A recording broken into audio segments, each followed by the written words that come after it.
Good afternoon, it's Lee Cassidy from Tactile Technology, and it's in the hot seat again. So we've got someone to go through their life history, telling us all about their career journey and what they're doing today.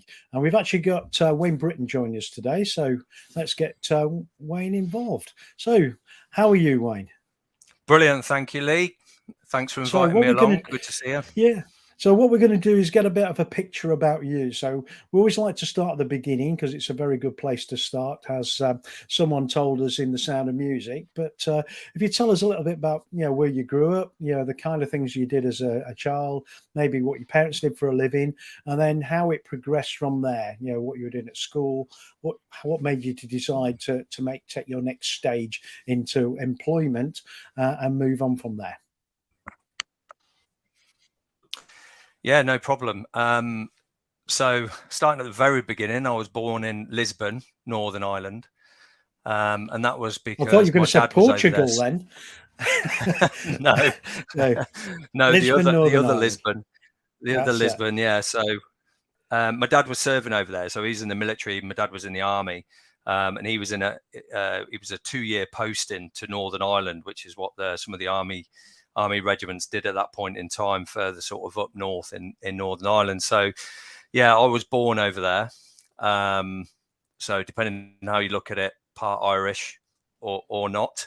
But yeah, so, and then we moved back to Warwickshire to an army depot, not too far from where I live at the moment, actually.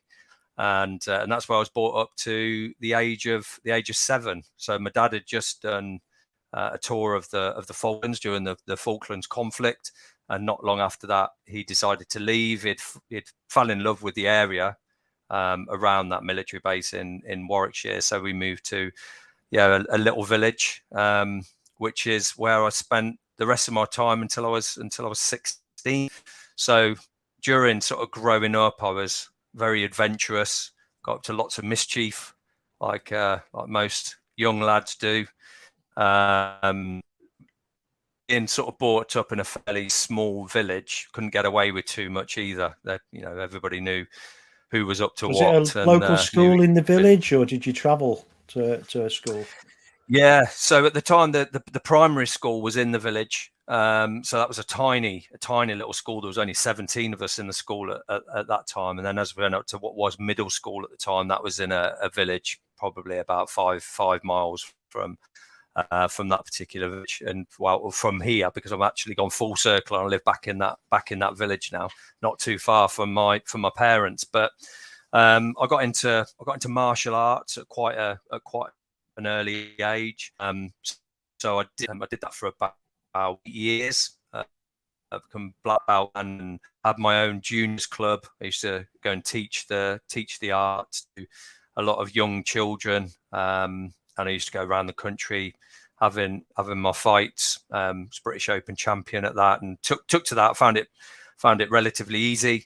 I enjoyed my football as well, and yeah, always took my dad's steer. Really, he was a boxer in the army, and when I said I wanted to do boxing, a bit like following in my dad's footsteps, he was like, no, it's a mug's game. You should try a martial art. So that's why I went on that route. And quite similarly, really, as I was getting to the age where you begin to make a few decisions about what you want to go on and do. And again, I found myself sort of, even though I grew up in a military environment, I found that quite attractive, and there was that natural pull towards joining the military. And I'd said to my dad, I was about 12 years old. I'd just in the army kits as well at that point in time. And I'd said to Dad, "Oh, I think I want to join the army." And my dad had been, they called it Ace Mobile Force years ago. So Ace Mobile Force was some of the members that used to be attached to the Royal Marines, and the Royal Marines' main role years and years ago was to protect the northern flank from the Russians. So highly skilled in Arctic warfare, mountain warfare, and my dad had done that particular course with the Royal Marines, and I said, yeah, I'd like to join the army. So, well, if you're going to do something like that, you go for the best. Some may disagree, who's listening to this, but your dad said, if you're going to go for the military, go for the best and join the Royal Marines. And that's what was. Yeah, I thought you were going to say join the RAF, and if you can't join the Marines, was that what you meant to say? Yeah, something like that, Lee. We'll run with that. We'll run with that. I'll come on to another story about going to an RAF base later on in my career and walking into what we would call. You didn't have problems with getting room service, did you, in the block? Was that the problem? It was something similar. There was a few of us that walked into the mess hall, into the canteen, and we thought we'd walked into the officers' mess. Yeah. Purely because there was tablecloths, there was an omelette bar, there was a salad bar, there was sauce on the table, pasta sauce on the table, flowers on the table, and we said, "Oh, we must have come into the officers' mess." And I'd look around and said, "Oh no, this is the lower ranks mess."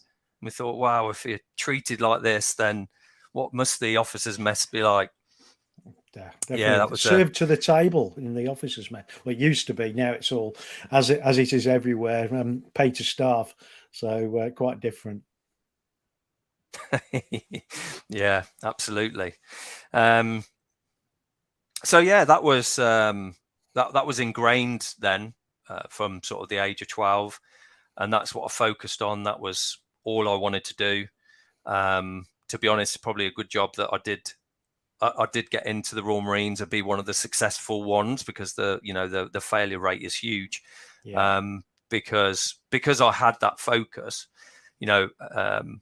academically, I didn't concentrate enough at school. It was everything I wanted to do was fitness, physical, martial arts, cadets and all of those types of things. So what year was this then? You went to see the careers information and discussed it. And what age were you when you went to see them? I was going on there. I think they were going to ban me at one point because you were there all the time. You had your own chair, did you? With your name on the back. Coffee every few weeks. Yeah. So yeah, as you know, you go along to the career center, and they do all your little tests and things like that. Give you programs, how you on your way. I mean, always out running. I was always training, doing different things. And I think it was 90. It was 92, early 92, and I was 16.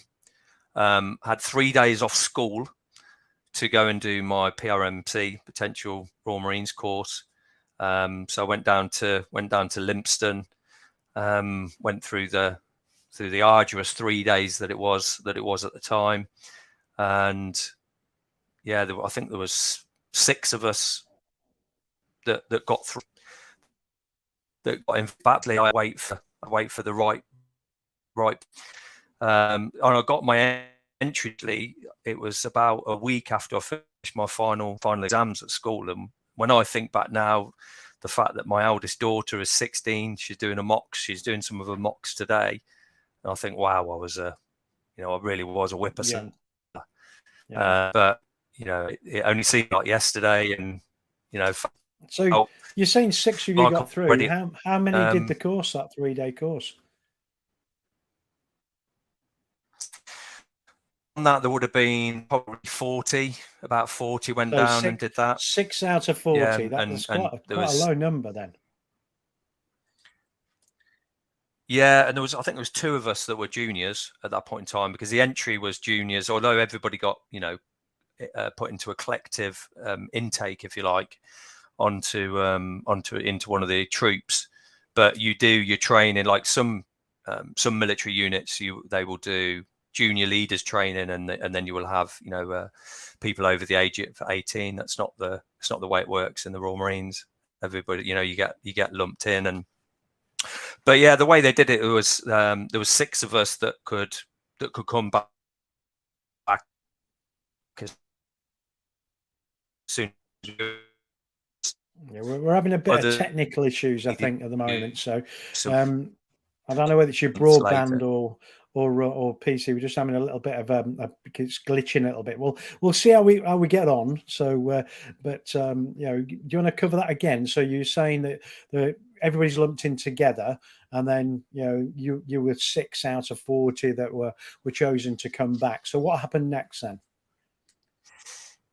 Yeah, so what they do is that some of those that just missed the mark, they would be invited back, and then there was others that they could come back in 3 months' time and redo it. Others would need to go away and work on certain areas, and they come back in 6 months. And then there was others that was just like an out no type thing. So I went back to school, finished my exams, and then I was in a couple of weeks later. And never looked back. Where it was really the next chapter of that, which was the most difficult piece, was Royal Marines training. I believe What's the duration of the training then? So how many weeks is it? So it's up to it's 6 months essentially when you work in leave and that type of thing. And you read, you see in different media, etc. Arguably the most arduous and hardest training, certainly in the Western world. But on that course, there was about 55, I think, made it into induction, which is your start of training. And then there was 11 of us that finished as originals from that particular course. And it either breaks down from people who just couldn't keep up with the fitness, but it's the mental piece that gets people absolutely. Yeah. And then of course there's people who are unlucky. They might pick up injury, and it was definitely a common thing would be people getting ill or getting injured, and or back trooped and things like that. So the likelihood of passing out with your original troop was less, than not passing out with your original troop, whether that be through failure or that be through people leaving it, etc. But looking back, I absolutely I did. I lapped it up, and I love training. There was definite low times, and that's what the whole purpose of the training is for. Break you down, find where your vulnerabilities are, where your weaknesses are, and that's your strength of character. And without a doubt, it prepares you for later on in life. That that tenacity and just the kind of no lose attitude, really. But yeah, without a doubt, it's an arduous 6 months, especially when you build up to your commando tests. So you get into commando phase as you go through training, and that's when things really start to ramp up to the commando tests towards the end. And I just used to remember being in extreme pain when we'd be speed marching. And there was all sorts of, especially being of a young age as well. I thought, well, have I got shin splints? Have I got compartment syndrome? What could it be? And it wasn't until years and years later, I think I was about 26, and I was playing the football competition up in Scotland, and there was a bad tackle, and I ended up having my leg x-rayed, and it came back and said, look, it's not, your leg isn't broken at this point, but where you've had stress fractures in the past, they've not particularly healed very well. I says, I haven't had stress fractures. Yeah. So as it transports, that pain that I used to have going through training was these stress fractures, and I've got them in both legs, which makes perfect sense now. When I used to think that, the pain that I'd get. Well, my So yeah, brother was a Royal Marine, and he went through his 6 months training. He stayed on for another year, but he was medically discharged from shin splints and stress fractures in his calves. So he just I think he was part through the training. It just never went away, and continuing on, it just compounded the issue. In the end, he had to leave because he just couldn't continue with the pain from it. Yeah, it's so common. You get out to unit, and that's another part of the character build inside of it, is that once you build your way up through Royal Marines training to King Squad. So King Squad is the last or the most senior troop in training, and you even move up the tables in the galley, and to the mess tables as you go up, and that's the King Squad table, and you're top of the pops, you feel amazing, and it all builds up to presentation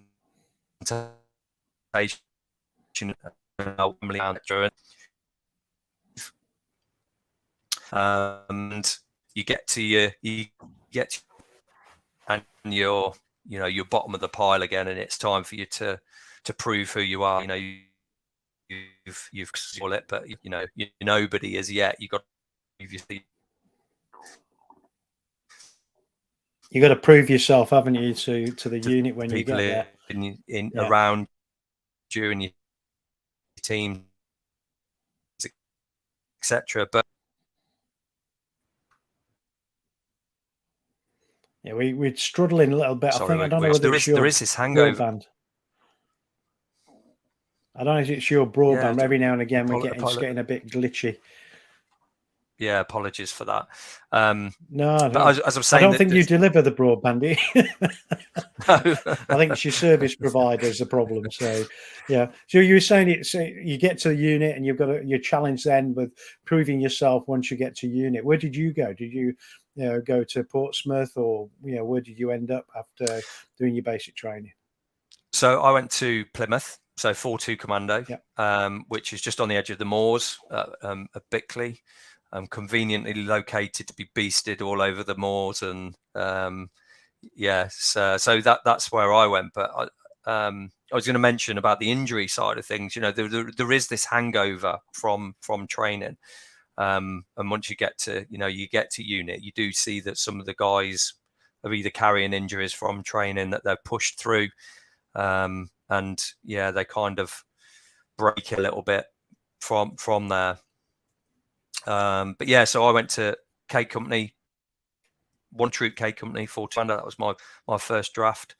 And that's when all the fun started to happen, really. So lots of different deployments. The Royal Marines being fairly used in sort of special operations environments. Really, you tend not to do long deployments to places. Are used operationally for shorter periods of time, for sort of more protracted type of operations globally, like the situation with my dad, the 2-year posting, for the Royal Marines or through Commando Brigade. We would do sort of 6-month postings, but because of how dynamic the Royal Marines are and how they can be used, then we needed to do jungle warfare training, and then normal black shot training, and lot of training in different environments pretty quickly, which was fun. But I just absolutely fell in love with Norway and the Arctic, and as I went into my career, that was sort of one of my main roles and main functions, was as an MSI, military ski instructor. So we used to take Royal Marines and other supporting regiments that not operated in the Arctic environment previously, and we used to take them over to Norway and teach them novice ski and survival, as well as Arctic warfare. So, as I say, that was one of my main roles. So for most of my time in the Royal Marines, for the first 3 months of a year, I'd be over in Norway. And so that must be challenging from a life perspective. So as a single man, it's great. If you end up having a relationship and a wife and children later on, I bet it's quite challenging, isn't it? That disappearing off here, there, and everywhere for 6 months of the time. How is that? How do you cope with that? Is it something you just get used to? Yeah, so I think, well, because I was so young when I first went in, it was, it's quite easy to get types of people, really. Some that just never used to go home, and each to their own and different upbringings, etc. But I would always come home when I could. I'd got great friends, great ties, great family. In terms of relationships, and I met my wife, my now wife, and we met quite early. And in fact, I was on leave from a tour of Northern Ireland when we first got together. So there was what year was that? That would have been 1994. And I left the Royal Marines towards the end of 99. So yeah, we was together, the sort of 5 years, just slightly over 5 years, before I left. So, and I didn't have children till I'd left the Royal Marines and moved on. So that was easier for me. But a lot of guys that I was with in the Corps, in the Royal Marines, they, a lot had got children, a lot had got families, and yeah, there's a lot that struggle. Yeah. It is difficult. It is difficult. I mean, there's guys that have, their wives have been pregnant and had children while they've, while they have been away on deployment. Particularly, I often back to the sort of late until I my time in the Royal Marines, before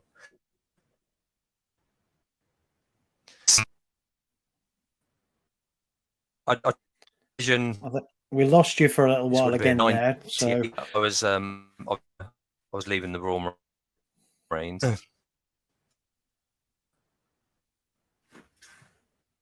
Sorry, yeah, we lost we lost you for a bit there. It was went a bit glitchy again. So you were saying that you had 5 years, but other people had children during that period of time.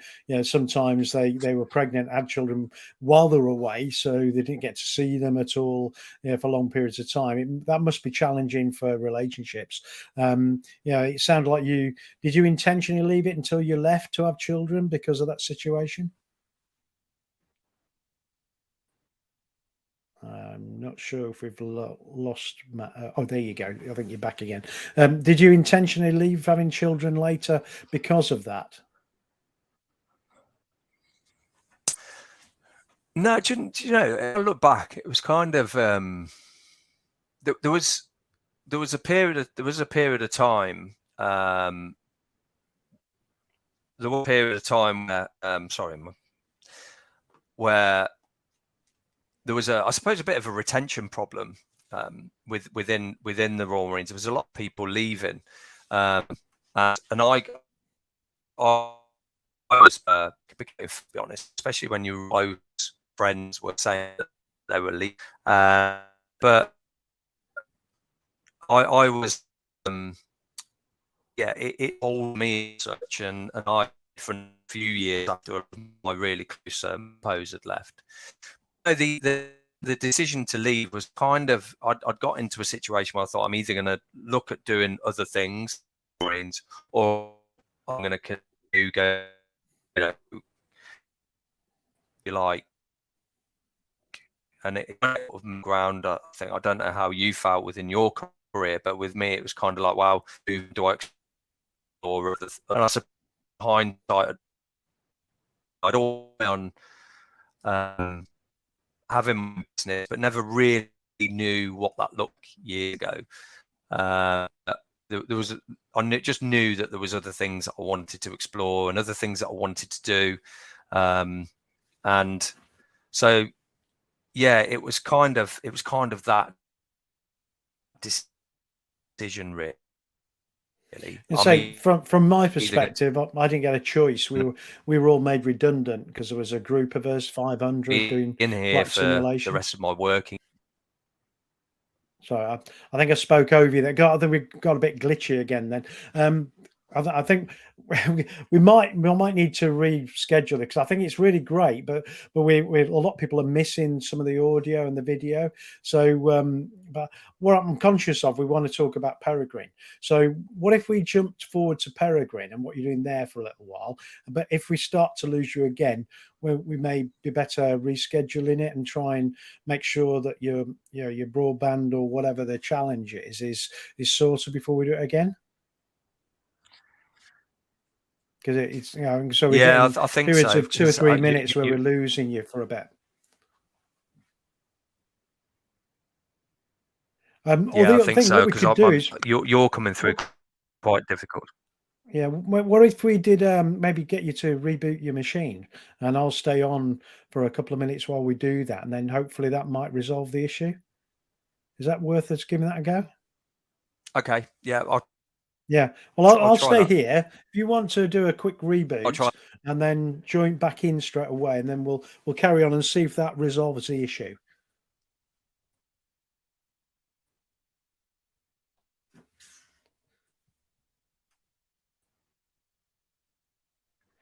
So yeah, I do apologise. We did a quick technical check beforehand, and things seem to be okay.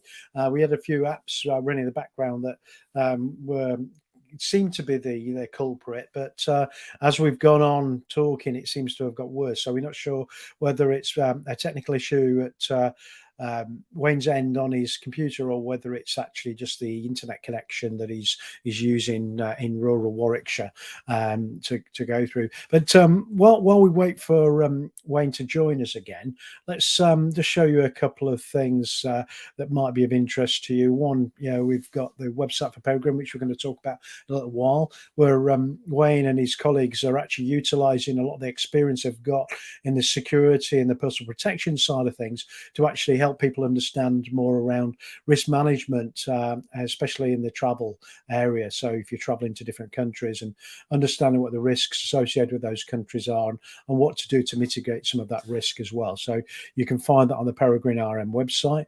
The other area is on LinkedIn.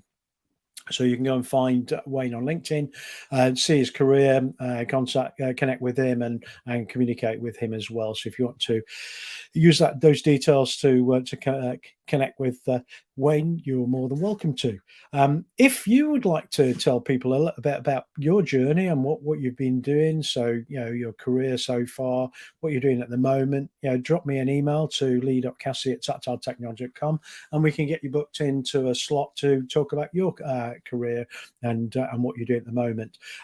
Also, next week we've got Ben Turnbull from Pentera joining us. Pentera is a really interesting technology, and we're actually utilizing it to actually validate the security for some of our customers, because it actually uses an offensive mechanism to actually find a vulnerability and offensively attack that vulnerability and see how far it can take it.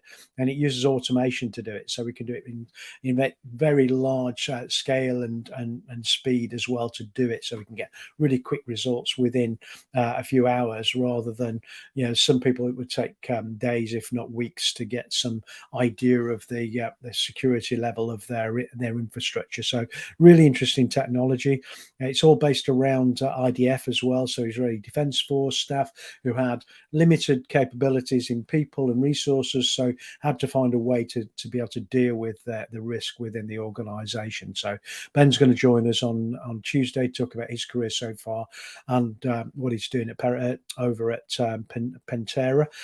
He's also got an unusual hobby, which is collecting training shoes, which I think he's got about 82 in his collection. So most of them are Adidas or Adidas, depending on which part of the world you are and how you pronounce it.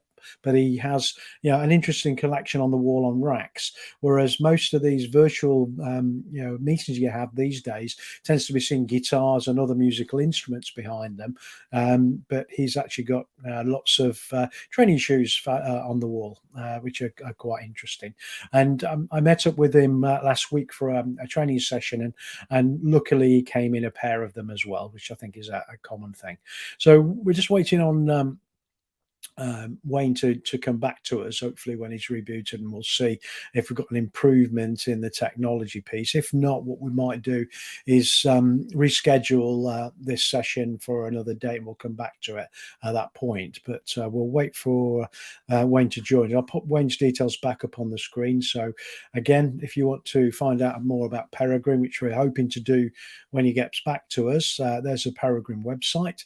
And also, if you want to find Wayne on LinkedIn, there's the profile link to Wayne Britten's LinkedIn profile, so we can see where he is, what he's doing, and a little bit of history of his career so far, other than what we've already told you, which was joining the Royal Marines, going through 6 months of training, getting to the end of that, going off to unit, but only being 11 out of 55 who completed that training, which is very physical, but also very mental focus as well. You've got to be able to really focus on getting the job done to be able to get through that. It is very, very physical and very psychological training that they go through, and also that after that went on to do a lot of work predominantly in Arctic training, but also as a ski instructor, working with other Marines, but also with other units who needed to work alongside to support them in activities in those Arctic climates as well, with majority of the training happening in Norway. But hopefully we'll get Wayne back with us in a second, and then we can continue on as long as the technology gods are looking favourable on us after we've done the reboots and got things going again. Again, if you're interested in taking part in this and being in the hot seat and telling us all about your life and career, and also what you're up to today, please join us by dropping me an email, lee.cassidy@tactiletechnology.com. We can get you scheduled in. We do it every Tuesday at 2 p.m. So we just work out a Tuesday that you're available, and we'll get you on board to actually go through and tell us all about your exciting life thus far. And then we'll hopefully get Wayne back with us any second.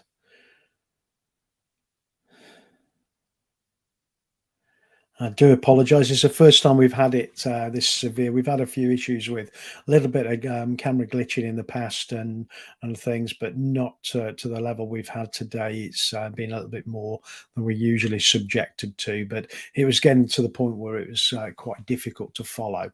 So we needed to get this resolved.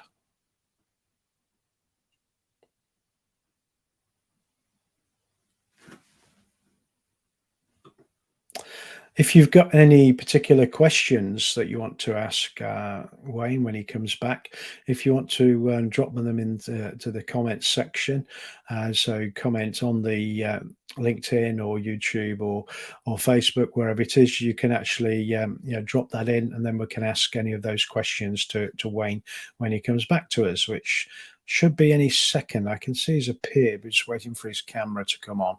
All right, here we go. Right, Wayne, you're back with us. Are things any better? Let's see how we fare. Not sure, to be honest. A little bit of an issue. Yeah, I think it might be your internet connection, because if you've restarted your machine and everything, I think it may be the internet connection. So what I suggest we do is we'll reconvene. I've got someone planned for next Tuesday, but if you're free the Tuesday after, we'll come back to it on the Tuesday after, and we'll revisit it, and you can tell everybody all again about the Royal Marine training and how strenuous it was, and we'll take it from there if that's okay with you.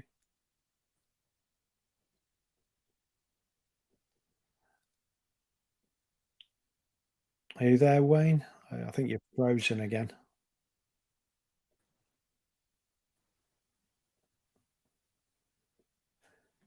Are you back with us?